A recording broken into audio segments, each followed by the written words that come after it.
একটি মেয়েকে পটাবার জন্য আমি বিতর্ক করেছিলাম। কিন্তু আজকে তোমরা এসছো, কেউ প্রধানমন্ত্রী হবা, কেউ হিলারি হবা। কি ভয়ঙ্কর মিথ্যা কথা! কারণ আমি একটি মেয়েকে শুধু পটাতে চেয়েছিলাম। কি দিয়ে? বিতর্ক দিয়ে। সে আমাকে পাত্তা দেয় না, সে আমার দিকে তাকায় না।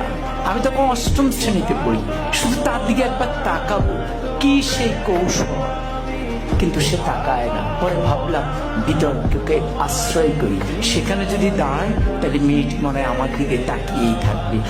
এই আশায় আমি বিতর্ক করেছিলাম। এরকম আশা নিয়ে একবার আমি সিলেট যাচ্ছিলাম। তখন আমি আর অষ্টম শ্রেণীর বালক নই, এয়ারপোর্ট স্টেশন থেকে উঠেছি। তো যাওয়ার সময় ট্রেন, সকালে সিলেটের ট্রেন, আমি উঠলাম। উঠে আমার সিটে গেলাম, দেখি আমার একটি সিট, সামনে আরেকটি সিট, মানে ডাবল ডাবল না। পরে কেউ আসে না, পরে একটি মেয়ে আসে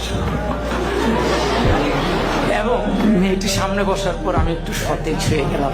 পুরুষের মন তো। পরে মেয়েটি দেখলাম সাদা গাউন পরা, আমি বুঝলাম সে সিলেট মেডিকেল। তাহলে ভাবলাম যাক, মান সম্পন্নই হয়েছে। এরপরে ট্রেনে গিয়ে যাচ্ছে, আমার মনে কত কিছু আসে, কত ভাবনা আসে, কিন্তু আমি তো কথা বলতে পারতেছি না, খুব আনইজি বোধ করছি। কি করব? ট্রেন যায় ভিড়লো আখাউড়া স্টেশনে। আখাউড়া তো নাম শুনেছো না? তো পরে আমি আখাউড়া স্টেশনে গেলাম।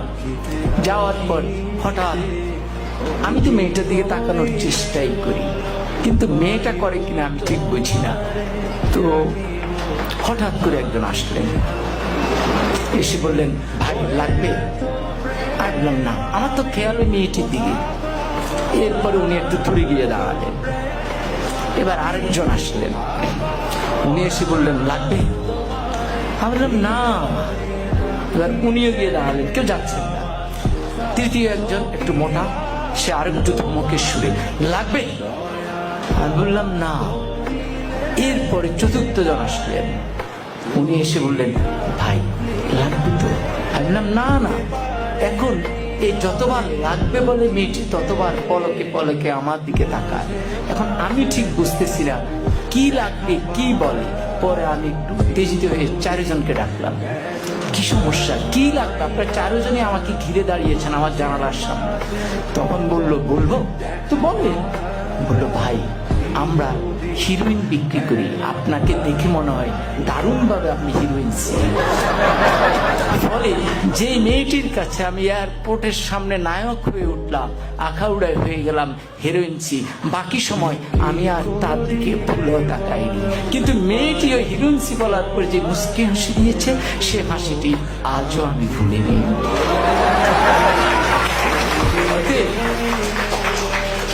অতএব বিতর্ক ঠিক এই জায়গায়, ওই সূক্ষ্ম হাসিটি সুন্দরভাবে মনে রাখবার জন্য আজকে আমরা তোমাদেরকে ডেকেছি। জোর করে মেয়েটিকে উঠিয়ে নেওয়ার জন্য নয়, তার ওই সুন্দর হাসি নিয়ে আমি আমার জীবন পার করে দিচ্ছি। বিতর্ক আমাকে এই জায়গায় শিক্ষাটা দিয়েছে।